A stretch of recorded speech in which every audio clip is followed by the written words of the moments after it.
আমি অনেস্টলি বলছি, ইউটিউবে ডিসিপ্লিনের ওপর হাজারো ভিডিও আছে। প্রত্যেকটা ভিডিওর একই সিমিলারিটি, প্রত্যেকটা ভিডিও একই লাইন, ওই একই কথা হাজারবার রিপিট করেছে। সকালে তাড়াতাড়ি উঠো, তাড়াতাড়ি গোসল করে নাও, মেডিটেশন করো, এটা করো ওটা করো। আরে ভাই, কতবার একই ডায়লগ শুনবে? তুমি তো নিজে এটা জানো, তবুও তোমার লাইফ ওখানে পড়ে আছে।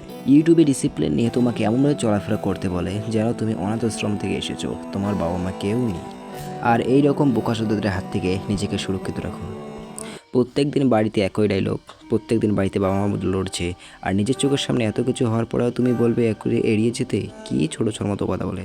আর আমি গ্যারান্টি দিয়ে বলছি, এই ভিডিওটা দেখার পর এর অ্যাকর্ডিংলি চললে তুমি পারফেক্ট হবে, আর তোমার সব কিছুই পারফেক্টভাবে জীবনযাপন হবে, তোমার হাতের মধ্যে সব কন্ট্রোলে আসবে। ওকে, তাহলে ভিডিও শুরু করা যাক। প্রত্যেকটা মানুষের জীবনের সবচেয়ে গুরুত্বপূর্ণ হলো তার গোল। যদি তোমার গোল না থেকে, উদ্দেশ্য না থেকে, জীবনের লক্ষ্য না থেকে গত 6 মাসের মধ্যে কী করবে, তাহলে তুমি গোললেস হয়ে পড়বে। তোমার কোনো ধারণাই থাকবে না কোনো কিছু সম্পর্কে। আচ্ছা, কোনো এক পোস্টম্যান যদি চিঠি নিয়ে বেরোয় এবং সে যদি না জানে কোথায় যেতে হবে, তাহলে রাস্তার মধ্যে সে কী ছিড়বে? তার একটা গোল আছে, তার একটা এইম আছে, ওই অ্যাড্রেস অনুযায়ী সে চলবে।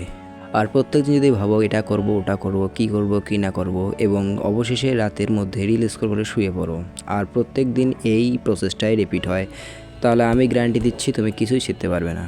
এখানে কেউ তোমাকে হোমওয়ার্ক করতে দেবে না যে কারো অ্যাডভাইস শুনবে বা কারো কথা শুনে নতুন কিছু করবে। যদিও বা কারো কিছু কথা শুনলে, তাহলে তুমি কীরকম চুতিয়া ভাই?